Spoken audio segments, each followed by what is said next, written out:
नमस्कार, the deep dive में आपका स्वागत है। जी शुक्रिया। आज हम एक ऐसे विषय पर बात कर रहे हैं जो शायद थोड़ा चौंकाने वाला लगे, ईश्वर का भय। हाँ, ये शब्द सुनते ही अक्सर गलतफहमी हो जाती है। बिल्कुल। लोग सोचते हैं सजा, गुस्सा, लेकिन क्या कभी ये सोचा है कि ईश्वर की भलाई उनकी अच्छाई भी भयभीत कर सकती है? ये बहुत ही दिलचस्प नुक्ता है कि उनकी भलाई में भी कुछ ऐसा है जो हमें कंपा दे। हाँ।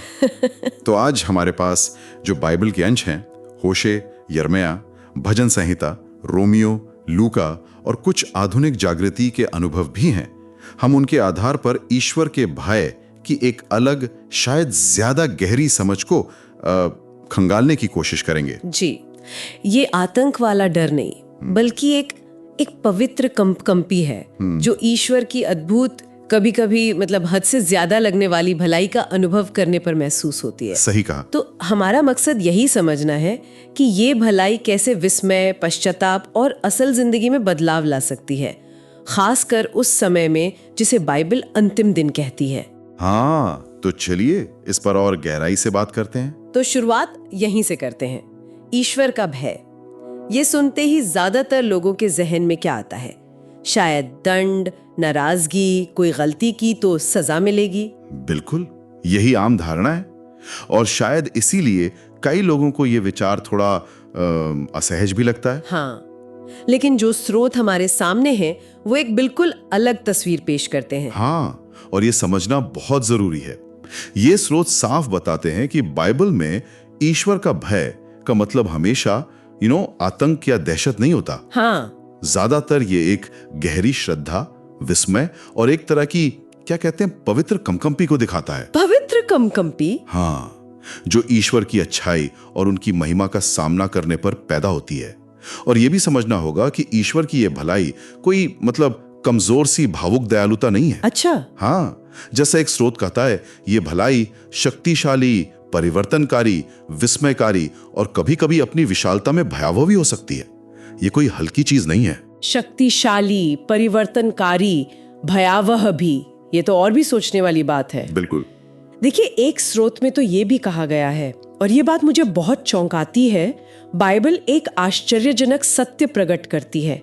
ईश्वर की भलाई उनके क्रोध से अधिक पवित्र भय को प्रेरित करती है। भलाई क्रोध से ज्यादा भय पैदा करती है? ये कैसे? हाँ, सोचिए जरा इस बात को।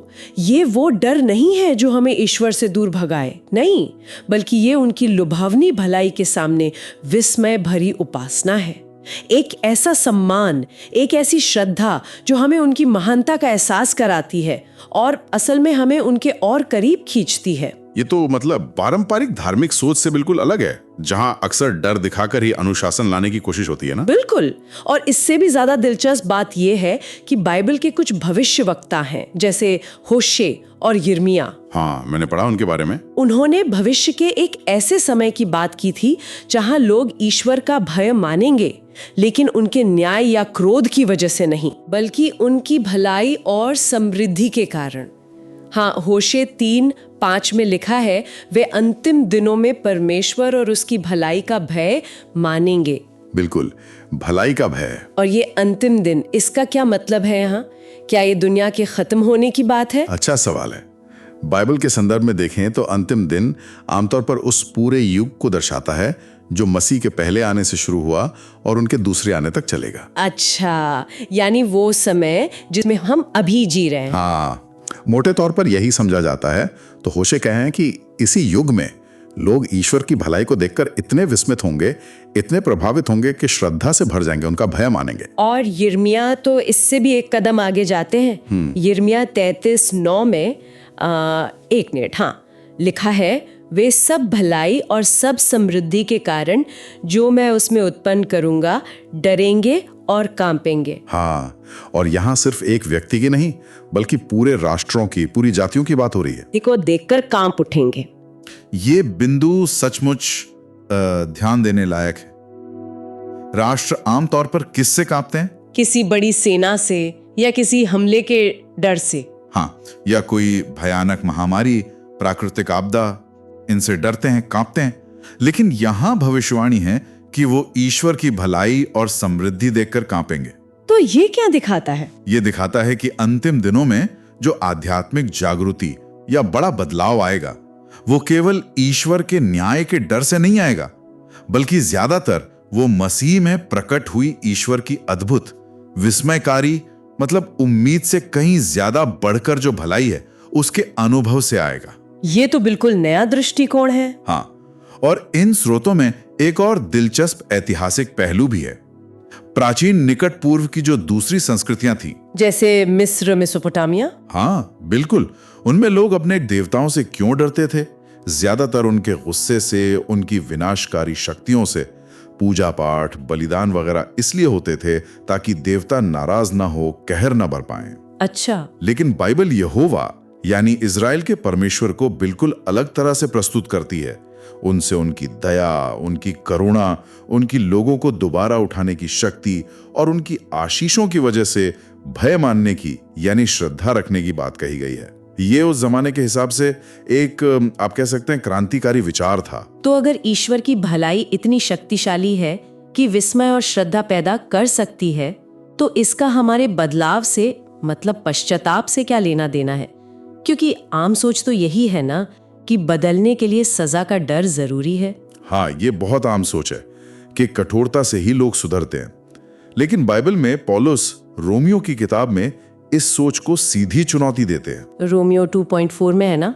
जी हाँ बिल्कुल। वो लिखते हैं, क्या परमेश्वर की कृपा सहनशीलता और धीरज के धन को तुच्छ जानता है और नहीं जानता कि परमेश्वर की कृपा तुझे मन फिराव की ओर ले जाती है। ओह, यानी पौलुस कह रहे हैं कि हमें ईश्वर की कृपा और धीरज को हल्के में नहीं लेना चाहिए, क्योंकि वही हमें बदलने की असली ताकत है। बिल्कुल, पौलुस यहाँ साफ कह रहे हैं कि ये क्रोध का डर नहीं, बल्कि ईश्वर की भलाई, उनकी कृपा, उनकी सहनशीलता का जब हम अनुभव करते हैं तो वो हमारे कठोर दिलों को पिघलाता है, हमें हमारी गलतियों का सही मायने में एहसास कराता है और हमें वापस उनकी ओर मुड़ने के लिए प्रेरित करता है।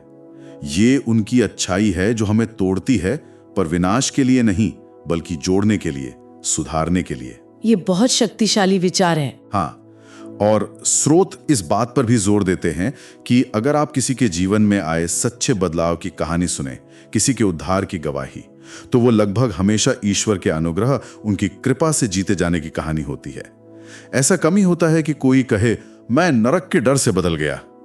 ज्यादातर यही होता है कि ईश्वर के प्रेम ने मुझे जीत लिया। और आधुनिक जागृति के उदाहरण भी यही दिखाते हैं। जी, जैसे 2023 में अमेरिका की एस्बरी यूनिवर्सिटी में जो हुआ। हाँ, मैंने सुना था, उसके बारे में काफी चर्चा हुई थी। वहां जो छात्र और लोग जमा हुए, उनका अनुभव क्या था? उन्हें ऐसा महसूस नहीं हुआ कि कोई उन पर उंगली उठा रहा है या उन्हें जज कर रहा है, बल्कि उन्हें ईश्वर के गहरे, बिना शर्त वाले प्रेम का एहसास हुआ। और उसी प्रेम और स्वीकृति के माहौल में वे खुद ब खुद अपने पापों और कमजोरियों को मानने लगे, पछतावा करने लगे। किसी ने धमकाया नहीं, प्रेम ने उन्हें खींचा। प्रेम ने खींचा। हाँ, इसी तरह 1995 में फ्लोरिडा के ब्राउन्सविले में जो जागृति आई, वहां भी यही देखा गया। बड़े बड़े कठोर समझे जाने वाले लोग ईश्वर की भलाई और पवित्रता के अनुभव से रो पड़े, उनके जीवन बदल गए। या फिर 70 के दशक का जीसस मूवमेंट सोचिए। हाँ, वो हिप्पी वाला दौर। बिल्कुल, बहुत से युवा जो समाज से कटे हुए महसूस करते थे, वो मसीह की ओर क्यों आए? क्योंकि मसीह के अनुयायियों ने उन्हें वो प्यार और स्वीकृति दी जो उन्हें कहीं और नहीं मिली थी। इस भलाई के अनुभव ने उन्हें गहराई से छुआ। इसने उन्हें सोचने पर मजबूर किया कि भाई, अगर ये लोग मुझसे इतना प्यार कर सकते हैं तो शायद वो ईश्वर जिसके बारे में ये बताते हैं वो भी मुझसे प्यार करता होगा। तो ये भलाई एक चुंबक की तरह काम करती है। हाँ बिल्कुल, ये भलाई थी जिसने उन्हें खींचा, डर नहीं। ये तो समझ आता है कि भलाई पछतावा ला सकती है, लेकिन अब एक और विरोधाभास पर आते हैं। भजन संहिता 130 में। हाँ, वो बहुत गहरा भजन है। उसके पद 3 और 4 कहते हैं, यह भी तू हे यहोवा अधर्म के कामों का लेखा ले, तो हे प्रभु कौन खड़ा रह सकेगा? परंतु तू क्षमा करने वाला है जिससे तेरा भय माना जाए। यहाँ मैं थोड़ी उलझ गई। क्षमा से भय, आमतौर पे तो माफी मिलने पर डर खत्म होता है ना, राहत मिलती है। हाँ, ये बात पहली बार सुनने में थोड़ी अजीब लगती है। यहाँ भजन लिखने वाला कह रहा है कि ईश्वर माफ करते हैं, इसलिए उनका भय मानना चाहिए। ये कैसे काम करता है? ये सचमुच एक गहरा बिंदु है और हमें फिर से भय शब्द के सही मतलब पर लौटना होगा। जैसा हमने पहले कहा, यहां भय का मतलब वो दहशत या सजा का डर नहीं है। तो फिर क्या है? यह है पवित्र श्रद्धा, विस्मय, गहरा सम्मान। भजनकार यहां क्या कह रहा है? वो कह रहा है, हे ईश्वर, अगर आप हमारे हर एक पाप, हर एक गलती का पूरा पूरा हिसाब रखते तो हम में से कोई भी आपके सामने टिक नहीं पाता, कोई भी निर्दोष नहीं ठहरता। ये ईश्वर के न्याय और उनकी पवित्रता का गहरा एहसास है। ठीक है, ये समझ आया। लेकिन फिर वो फौरन कहता है, परंतु तू क्षमा करने वाला है। ईश्वर का स्वभाव है माफ करना। और क्योंकि वे माफ करते हैं, क्योंकि वे हमें वो सजा नहीं देते जिसके हम हकदार हैं, बल्कि दूसरा मौका देते हैं, तो हमारी प्रतिक्रिया क्या होनी चाहिए? लापरवाही कि चलो माफी तो मिल ही जाएगी? नहीं, बिल्कुल नहीं। भजनकार कहता है कि ईश्वर की इस असीम बिना शर्त वाली क्षमाशीलता को देखकर हमारी प्रतिक्रिया होनी चाहिए विस्मय भरी श्रद्धा, गहरा सम्मान यानी भय। हम उनकी सजा से नहीं डरते, बल्कि उनकी अपार दया पर कांप उठते हैं। हमें एहसास होता है कि हम कितने अयोग्य हैं और उनकी क्षमा कितनी कितनी अद्भुत है। तो ये क्षमा हमें लापरवाह नहीं बनाती, बल्कि और ज्यादा जिम्मेदार। बिल्कुल, और ज्यादा सम्मानजनक। यह समझ हमें हल्के में जीने से रोकती है। स्रोत ये भी बताते हैं कि भजन 130 एक आरोहण गीत था। आरोहण गीत? हाँ, मतलब वो गीत जिसे प्राचीन यहूदी तीर्थयात्री यरूशलेम में मंदिर की ओर जाते हुए पहाड़ी पर चढ़ते हुए गाते थे। अच्छा। जरा कल्पना कीजिए उस दृश्य की। हजारों लोग मंदिर की ओर जा रहे हैं ईश्वर की उपस्थिति में जाने के लिए, और वो ये गीत गा रहे हैं जो उन्हें याद दिला रहा है कि वो एक ऐसे ईश्वर के पास जा रहे हैं जो पूरी तरह पवित्र और न्यायी है, जिसके सामने कोई खड़ा नहीं रह सकता, लेकिन साथ ही वो अपार क्षमा करने वाले भी हैं। ये एहसास उनके दिलों को खुशी, कृतज्ञता और गहरे विस्मय यानी भय से भर देता होगा। ये तो बहुत शक्तिशाली तस्वीर है। हाँ, और आधुनिक जागृति के अनुभवों में भी इसकी झलक मिलती है। जैसे 1994 में टोरंटो, कनाडा में जो टोरंटो ब्लेसिंग शुरू हुई, हाँ, उसके बारे में भी सुना है। वहां बहुत से लोगों ने पिता परमेश्वर के अभिभूत कर देने वाले प्रेम और स्वीकृति का अनुभव किया। वो अक्सर फूट फूट कर रोते थे। डर से? नहीं, यही तो बात है। ये नरक के डर से रोना नहीं था। वो इसलिए रो रहे थे क्योंकि उन्हें एहसास होता था कि ईश्वर का प्रेम और क्षमा उनके लिए बहुत ज्यादा है। वो इसके लायक नहीं है। उनकी दया उन्हें अंदर तक भेद देती थी, उन्हें हिला देती थी। ये विस्मय और श्रद्धा के आंसू थे जो उनकी भलाई के अनुभव से निकले थे। बाइबल में भी तो ऐसे किस्से हैं जहां ईश्वर की भलाई लोगों को इसी तरह हिला देती है ना? लूका की इंजील में पतरस के साथ जो हुआ। हाँ, वो तो क्लासिक उदाहरण है। बिल्कुल, वो किस्सा याद है मुझे। पतरस और उसके साथी जो पेशेवर मछुआरे थे, पूरी रात मेहनत करते हैं पर एक भी मछली नहीं मिलती। हाँ, सुबह हो जाती है, वो थके हारे किनारे पर अपने जाल साफ कर रहे होते हैं, तभी यीशु आते हैं। भीड़ उन्हें सुनने के लिए उमड़ पड़ती है। यीशु पतरस की नाव पर चढ़कर थोड़ी दूर ले जाने को कहते हैं और वहीं से लोगों को सिखाते हैं। और फिर सिखाने के बाद यीशु पतरस से कहते हैं, नाव को गहरे पानी में ले चलो और मछली पकड़ने के लिए अपने जाल डालो। अब सोचिए पतरस क्या सोच रहा होगा। पूरी रात कोशिश की, कुछ नहीं मिला, अब दिन में क्या मिलेगा? और ये उपदेशक हमें मछली पकड़ना सिखाएंगे? लेकिन वो कहता है, गुरु, हमने रात भर मेहनत की और कुछ नहीं पकड़ा, फिर भी आपके कहने पर मैं जाल डालूंगा। और फिर जो होता है वो तो अविश्वसनीय है। बिल्कुल, जाल डालते ही उनमें इतनी मछलियां भर जाती हैं कि जाल फटने लगते हैं। उन्हें अपने साथियों को दूसरी नाव से मदद के लिए बुलाना पड़ता है और दोनों नावें मछलियों से इस कदर भर जाती हैं कि डूबने लगती हैं। ये तो कमाल हो गया। हाँ, ये एक असाधारण, उम्मीद से परे का चमत्कार था। लेकिन यहाँ सबसे ज्यादा चौंकाने वाली बात तो पतरस की प्रतिक्रिया है। इतनी सारी मछलियां, ये तो उसके लिए जैकपॉट था। उसे तो खुशी से नाचना चाहिए था। सही कहा। लेकिन वो क्या करता है? वो यीशु के घुटनों पर गिर पड़ता है और कहता है, हे प्रभु, मेरे पास से चले जाइए क्योंकि मैं पापी मनुष्य हूं। ये हैरान करने वाला है। खुशी के बजाय डर। हाँ, ये दिखाता है कि ईश्वर की भलाई का वो जबरदस्त प्रदर्शन जो सिर्फ आध्यात्मिक नहीं बल्कि भौतिक और आर्थिक भी था। उसने पतरस को उसकी अपनी आत्मिक हालत का, उसके पापीपन का गहरा एहसास करा दिया। उसने किसी तूफान या खतरे का सामना नहीं किया था, बल्कि ईश्वर की उदारता, उनकी शक्ति, उनकी भलाई का अनुभव किया था। और इसी अनुभव ने उसे विस्मय और श्रद्धा यानी भय से भर दिया। उसे समझ आ गया कि वो किसी आम इंसान के सामने नहीं बल्कि पवित्र परमेश्वर की उपस्थिति में है और वो खुद कितना अयोग्य है। तो यहाँ भी भलाई ने ही उसे पश्चाताप और श्रद्धा की ओर बढ़ाया। बिल्कुल, एक और कहानी जो फौरन ज़हन में आती है वो उड़ाऊ बेटे की है। लूका 15 में ये कहानी तो बहुत लोग जानते हैं। हाँ, बहुत मशहूर कहानी है, पर शायद उसे भी इस नजरिए से देखना चाहिए। बेटा सब कुछ बर्बाद करके बुरी हालत में घर लौट रहा है। हाँ, और रास्ते में वो रिहर्सल कर रहा है कि पिता से क्या कहेगा। पिता, मैंने स्वर्ग के विरुद्ध और आपकी नजर में पाप किया है। मैं अब आपका बेटा कहलाने लायक नहीं रहा। मुझे अपने मजदूरों जैसा रख लीजिए। वो सबसे बुरी स्थिति के लिए तैयार है। उसे लग रहा होगा कि डांट पड़ेगी, शायद घर में घुसने भी न दिया जाए। हाँ, या कम से कम उसे अपनी वफादारी साबित करनी होगी, उसे परखा जाएगा। लेकिन होता क्या है, कहानी कहती है पिता उसे दूर से ही देख लेता है और करुणा से भर जाता है और फिर वो दौड़ता है। हाँ। वो दौड़ता है। उस संस्कृति में एक सम्मानित बुजुर्ग का दौड़ना अपनी इज्जत कम करने जैसा माना जाता है, लेकिन पिता को परवाह नहीं। वो दौड़कर बेटे को गले लगाता है, उसे चूमता है। बेटे के माफी मांगने से पहले ही पिता का प्यार उस पर बरस पड़ता है। और फिर वो नौकरों को हुक्म देता है, हाँ, जल्दी से सबसे अच्छा कपड़ा लाओ, इसे पहनाओ, इसके हाथ में अंगूठी और पैरों में जूते पहनाओ। अंगूठी अधिकार का प्रतीक थी, जूते बेटे होने का। गुलाम नंगे पैर रहते थे। और फिर जश्न मनाने को कहता है। हाँ बिल्कुल, भोज की तैयारी करो, क्योंकि मेरा ये बेटा मर गया था, अब जी गया है, खो गया था, अब मिल गया है। यहां ध्यान दीजिए, बेटे को बदलने वाली चीज पिता का गुस्सा या सजा नहीं थी, बल्कि उसकी असाधारण, उम्मीद से परे बेशर्त भलाई और स्वीकृति थी। ये प्यार तो हिलाकर रख देने वाला था। हाँ, ये प्यार इतना ज्यादा था, इतना अनअपेक्षित था कि ये जरूर बेटे को और कहानी सुनने वालों को भी विस्मय और श्रद्धा यानी भय से भर देता होगा। ऐसी भलाई के सामने कौन नहीं कांपेगा। तो इन सब उदाहरणों और शिक्षाओं का निचोड़ क्या निकलता है? आज हमारे लिए इसका क्या मतलब है? होशे और यिर्मयाह ने कहा था कि अंतिम दिनों में लोग ईश्वर की भलाई का भय मानेंगे।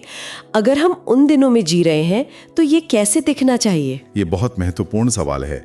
अगर हम नई वाचा के युग में हैं, मसीह के आने के बाद के समय में, तो इसका मतलब है कि कलीसिया को यानी ईश्वर के लोगों के समुदाय को दुनिया के सामने ईश्वर की इसी भलाई का आईना बनना है। आईना बनना है। हाँ, हमें वो लोग बनना है जिनके जीवन से, जिनके कामों से दुनिया ईश्वर की क्षमा को, उनकी बहाली की शक्ति को, उनकी उदारता को, उनकी दया को देखे, अनुभव करे। और इसे हम अपने रोजमर्रा के जीवन में कैसे उतार सकते हैं? ये स्रोत कुछ व्यवहारिक कदम भी सुझाते हैं, जैसे पहला, जब हम अपने जीवन में या दूसरों के जीवन में ईश्वर की आशीषों और भलाई को देखें तो सिर्फ खुश या शुक्रगुजार ना हो, बल्कि विस्मय और श्रद्धा से भर जाएं। ये पहचाने कि ये उनकी दया है, हमारा हक नहीं। ठीक है, विस्मय और श्रद्धा। दूसरा, जब हम उनकी क्षमा का अनुभव करें, चाहे वो हमारे अपने पापों के लिए हो या जब हम उनकी ताकत से दूसरों को माफ कर पाते हैं, तो हमें गर्व नहीं करना चाहिए, बल्कि विस्मय और गहरे सम्मान में झुकना चाहिए। सम्मान में झुकना? हाँ।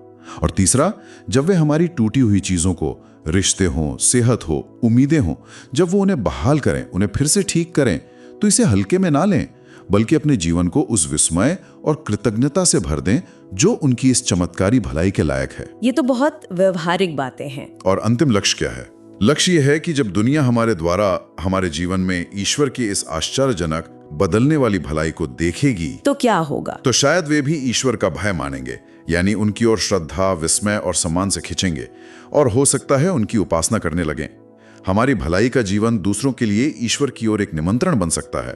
तो आज की इस गहरी बातचीत का सार यही निकलता है कि बाइबल हमें ईश्वर के भय की एक ज्यादा गहरी और शायद ज्यादा सच्ची तस्वीर दिखाती है। जी बिल्कुल। ये सिर्फ सजा का डर नहीं है, बल्कि उनकी अपार, उनकी लुभावनी भलाई, उनकी माफ करने वाली दया और उनके बिना शर्त वाले प्रेम के सामने पैदा होने वाली पवित्र श्रद्धा और विस्मय है। हाँ, हमने देखा कि कैसे भविष्यवक्ताओं ने इसकी बात की, भजनकार ने इसे महसूस किया, पौलुस ने समझाया, और पतरस और उड़ाऊ बेटे जैसे लोगों के जीवन इस भलाई के अनुभव से कैसे बदल गए। बिल्कुल, और यही श्रद्धा और विस्मय है जो सच्चे पछतावा, सच्ची बहाली और जीवन में वास्तविक स्थायी परिवर्तन की ओर ले जाता है। सही कहा।